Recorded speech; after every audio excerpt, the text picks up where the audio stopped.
Hey there, welcome to the channel. So a few months ago, I posted a video with some gluten-free biscuits that I made from a mix that Tara had got.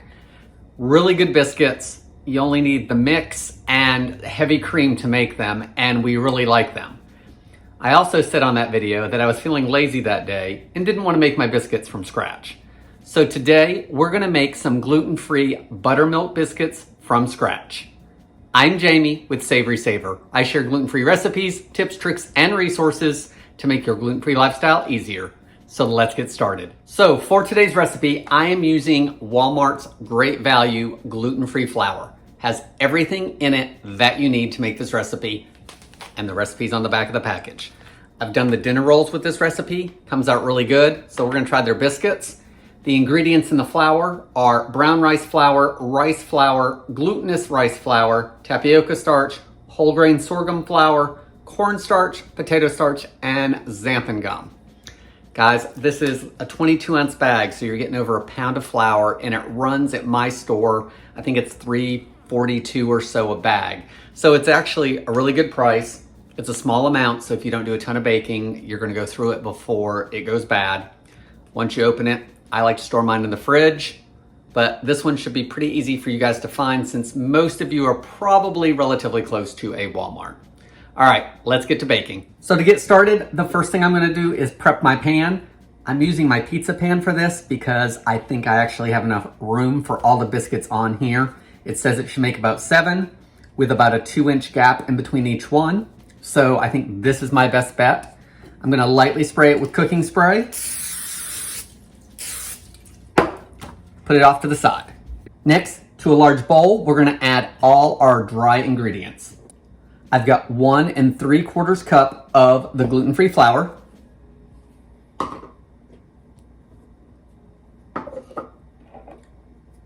2 tablespoons of granulated sugar,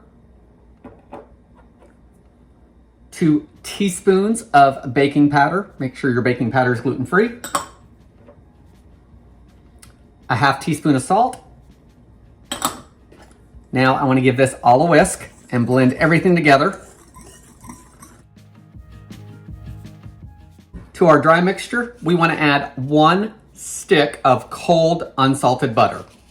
And I've cut it into cubes just to give myself a head start with getting it incorporated into the mix. So let's put that in there. I do find that coating it a little bit with that flour just helps it from sticking to itself the whole time. So let's go ahead and just break it up a little bit. Okay, I've got my pastry blender, or you could use 2 forks. And I'm gonna start with this, but we'll see how it goes. If I find that it's not cooperating with me and not getting crumbly like I want, I'll probably switch to my hands. So you wanna break this up, and everything's gonna be crumbly, but you wanna make sure that butter is coating that flour.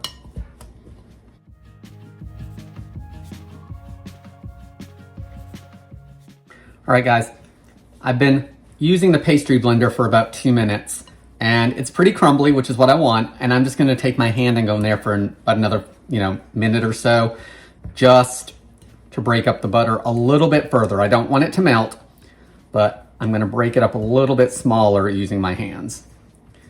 All right, I think we're good. Let's move on to our wet ingredients.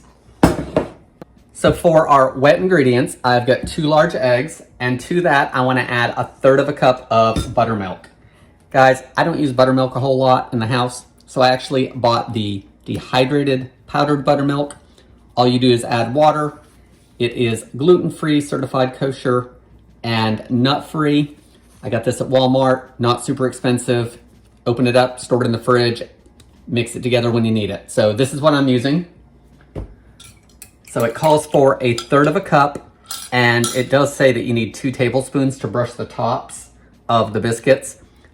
I just mixed up 1/3 cup because it came out even in the measurements. I'm gonna use a little bit of 1/2 and 1/2 for the biscuit top. So I'm gonna use my fork and just whisk everything together until it's frothy. All right, that looks good to me. Let's put this off to the side for just a minute. I wanna get my board ready for me, so once I mix everything together, I can just dump it onto the surface. So I'm gonna lightly coat with flour. Guys, I'm just using the Pillsbury stuff. because there's not very much left and it's not my favorite gluten-free flour, so I use it for stuff like this just to use it up. Now we need to add the wet mixture to the dry mixture, and I've got a well in the center just to get me started. I'm gonna pour this in and mix the entire time as I'm doing it until it forms a dough. Okay, it's all in there, so let's get it all incorporated into a dough. It smells like biscuits, so that's a good thing, right?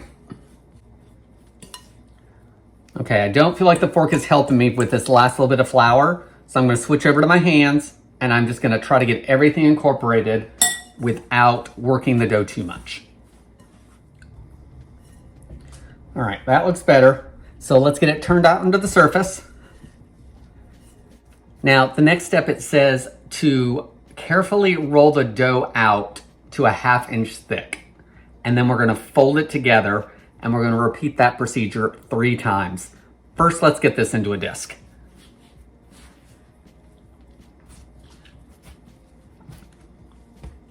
Again, I'm working it together, but I am trying to be a little gentle with it as far as pressing it together more than I need to. Just trying to lightly do it. I can feel that it's a little tight, which I'm sure is the starches in that gluten-free flour. But it did come together pretty good. All right, let me get my rolling pin. So we want to roll it out to a 1/2 inch thick.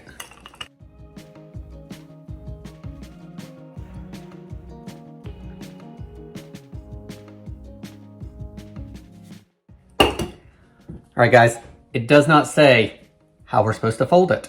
So I'm gonna fold it towards me and then roll it out again. And I'm sticking a little bit, so let's get a little bit of flour on my pin.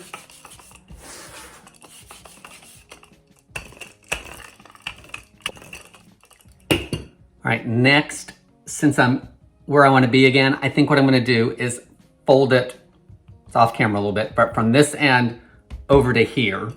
So let's use this to help me out. So I folded it, and then all I have to do is peel it back. And let's see if I can move it, because it looks like I'm gonna need a little more flour on the board. All right, let's center it back up. Roll it out again.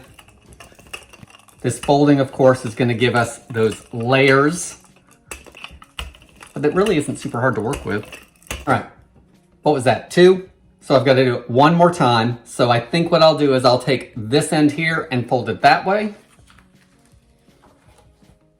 Again, using this silicone mat to help me. And now let's roll it out and we'll get them cut. What I am finding is the lighter I can roll it, the less sticking I'm getting.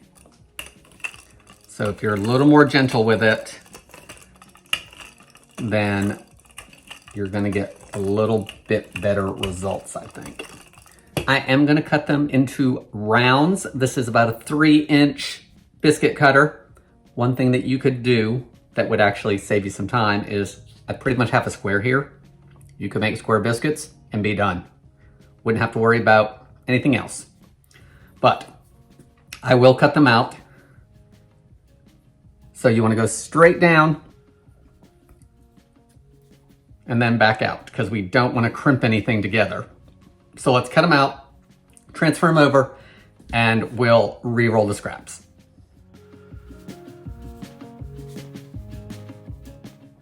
So I've got 6 cut out. Obviously, a lot of scraps left. So my biscuits are probably not going to be as tall as they could be, because I've rolled it a little thinner than what the recipe obviously is expecting. But let's get them transferred over and we'll get the scraps re-rolled. So it picked up really easy. Just gonna pop it on the pan. You wanna leave about 2 inches in between each one. All right, there are my biscuits. So I think what I'm gonna try to do is just push it all together as opposed to balling it back up. So just push it back together as best you can. Let's see how sticky it is. Oh, that wasn't too bad.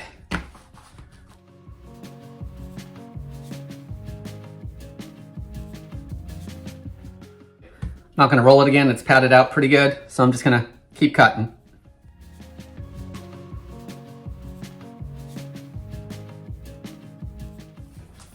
All right, so here are my biscuits. So these two are a little thicker. So we're gonna see how those bake off. That might be the thickness I probably need to aim for.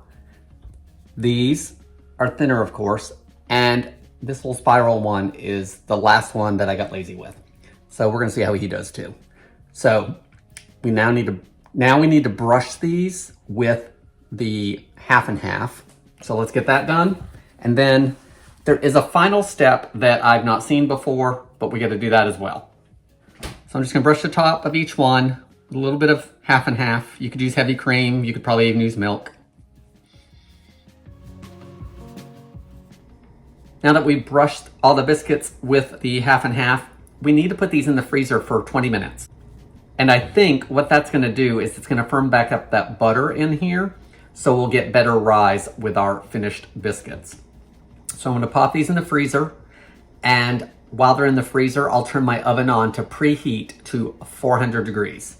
So guys, I'm gonna show you these when they come out of the freezer in just a second, but I don't really think we're gonna see much difference. But in any case, we'll be back in just a second. So it's been 20 minutes. My oven is preheated. These are semi-frozen. We're gonna bake them for 15 to 20 minutes until they're golden, and you wanna let them cool for at least 5 minutes before you try one. So let's get these baked and give them a try. So our gluten-free buttermilk biscuits are baked, and as you can see, these are a lot flatter than the last couple that I rolled out. So definitely go on the thicker side, because you can see these cracks are where the layers are, and that's what you want. That being said, the thin one still cut really nicely. I just took a fork and split it all the way around, just like you would an English muffin, and it came apart great. The little spiral one that I got lazy with, that actually looks good too. They did take the full 20 minutes. At 15, they weren't even really brown. So after the 20, they were nice and brown, so I took them all out. Let's give it a taste. First, without butter, because of course the butter is gonna mask anything as far as the flavor, and we wanna see if they're good without butter. Good taste, relatively flaky. You know, not too bad for a gluten-free biscuit. Good texture, really doesn't taste all that gluten-free to me. So I think you could get away with using this for people that are not gluten-free. I think it's a good biscuit. Let's try this other half with the butter. Guys, I'm down to the last bite. So I think the recipe itself is a winner. A couple things you want to note. One, roll them thicker. Like, you want to get the rise out of your biscuits. So follow directions and roll them thicker than I did. Cost-wise, pretty reasonable. It was 1 3/4 cup flour, and there's 4 cups of flour in the bag. So, you know, that's under $2 worth of flour, gluten-free, of course. Eggs, butter, you know, that stuff all goes into it too, but what are we talking? Maybe $3 total for a batch of biscuits. Not horrible for gluten-free. I think you could probably freeze them unbaked if you wanted to. So instead of topping them with that buttermilk or half and half or milk before you throw them in the freezer, throw them in the freezer until they're frozen. You can probably bake them from frozen just longer than the 15 to 20. It might take 25 minutes from frozen. You just want to check it. You could even thaw them if you wanted to in the fridge and then bake them for the 15 to 20 minutes. Just coat them at the end before you pop them in the oven with that milk. Great way to get ahead of the game, and you can have fresh biscuits if you only want a couple of them or half the batch. Taste-wise, tasted great. Cost-wise, pretty good deal. Not a whole lot of time, more waiting around for them to freeze and for them to bake than anything.